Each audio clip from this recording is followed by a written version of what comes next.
Avant tout, j'aimerais féliciter le président Félix Antoine Tshisekedi Tshilombo de sa réélection. La main de Dieu a été sur lui et il a été réuni par son peuple. Lui qui a dédié ce pays entre les mains du Seigneur, le Seigneur ne pouvait que l'accorder un deuxième mandat, c'est clair.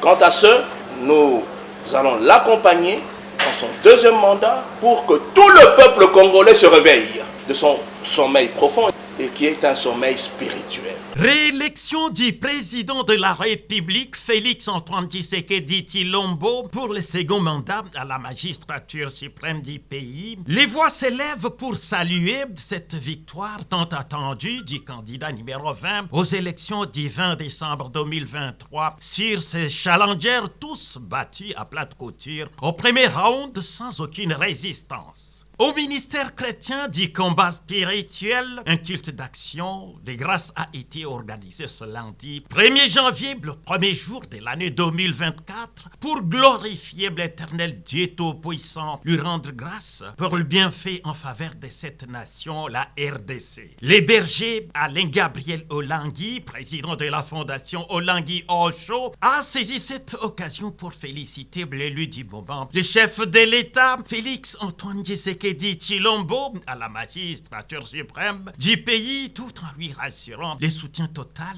de la communauté du ministère chrétien du combat spirituel dans les prières pour la réussite de son second mandat. Autre point fort, selon la tradition, l'homme de Dieu, le berger Alain Gabriel Olangui Osho, a présenté officiellement au monde entier le thème de l'année. Réveillons-nous, sortons du milieu d'eux et purifions-nous, thème tiré des Saintes Écritures dans le livre d'Ésaïe 52, chapitre 1, Ésaïe 52, chapitre 11. C'est un thème émanant du Seigneur qui nous rappelle, nous les chrétiens, que nous devons toujours être prêts sur terre pour hériter notre Jérusalem céleste. Tout simplement, il nous appelle à la sanctification jusqu'à son retour pour que nous puissions hériter les cieux.